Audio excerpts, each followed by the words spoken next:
பல்வேறு கிராமங்களிலே ஏற்பட்ட அழிவுகள் தொடர்பிலே நாங்கள் பார்வையிட்டு பொதுமக்களுக்கு தேவையான ஆலோசனைகள் அறிவுறுத்தல்களை வழங்கி வருகின்றோம்.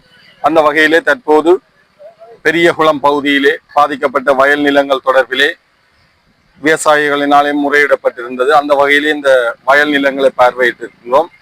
இது தொடர்பிலே கமத்தொழில் காப்புறுதி சபையினுடைய தலைவரினால் நேற்றைய தினம் ஒரு சுற்று நிருபம் விடுக்கப்பட்டிருக்கின்றது.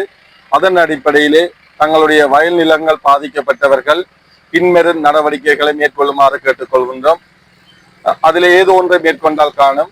முக்கியமாக தங்களிடம் இருக்கின்ற தங்களுடைய பிரதேசத்தில் இருக்கின்ற கமநல அபிவிருத்தி திணைக்களத்திலே சென்று முதலாவது பதிவினை மேற்கொள்வது, அல்லது தங்களுடைய பிரிவில் இருக்கின்ற விவசாய ஆராய்ச்சி உத்தியோகத்தரிடம் சென்று முறையிடுவது, அல்லது கமநல காப்புறுதி சபையினாலே வெளியிடப்பட்டிருக்கின்ற ஹாட்லைன் நம்பர் 1918க்கு தொலைபேசி எடுத்து அதனூடாக பதிவு செய்வது, அல்லது இணையத்திலே சென்று www.agrarian.lk என்ற வெப்சைட்டிலே சென்று தங்களுடைய அழிவுகளை பதிவு செய்யுமாறு கேட்டுக்கொள்கின்றேன்.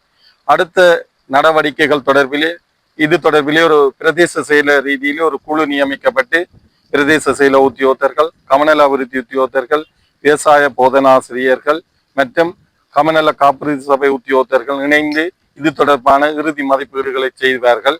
எனவே முதற்கட்டமாக இந்த பாதிக்கப்பட்ட வயல் நிலங்களைச் சேர்ந்தவர்கள் முதலாவது தங்கள் பதிவுகளை மேற்கொள்ளுமாறு கேட்டுக்கொள்கிறேன்.